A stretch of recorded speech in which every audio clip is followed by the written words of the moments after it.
हे बघा ताई, हा ज्वारीचा आटा आहे आणि हा आटा थोडं जाडसर पण पाहिजे आणि एकदमच कुंकूसारखं असलं तर भाकरी होत नाही याची. आणि तुम्हाला जर असं थंड पाण्याचं म्हणजे असं साध्या पाण्याचं केलं तरी होतात आणि थोडं नाही झालं तर मग गरम पाणी करू शकता थोडंसं आणि याच्यामध्ये टाकून असं पाणी टाकून द्यायचं याच्यामध्ये असं ठेवून द्यायचं. तर आपल्याला जेवढं पाणी पाहिजे तेवढं पाणी घेतलं आपण. आणि असं मळत असताना थोडं चिकनाई आला पाहिजे याच्यामध्ये, तर हातावर किंवा पाठावर पण करू शकता तुम्ही.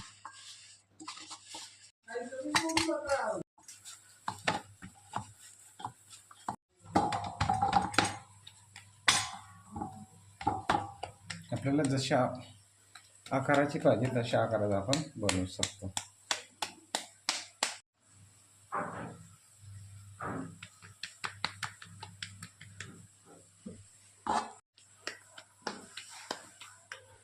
असं म्हणजे काठाकाठानं दाबायचं, जेणेकरून आपली भाकरी काठाने जाडी नसली पाहिजे. आणि हा काठाकाठानं दाबायचं, जेणेकरून आपली भाकर आहे ना जाडी नाही दिसली पाहिजे. नंतर असं काठाने दाबल्यानंतर असं मध्यभागी होऊन घ्यायचं. असं मध्यभागी दाबल्यानंतर हा भाग आहे ना हा दाबून घ्यायचं. नंतर मग असं बोटावर असं घेऊन घ्यायचं असं.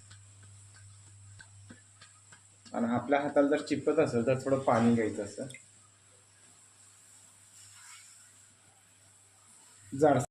जाडा बी नको आणि बारीक बी नको.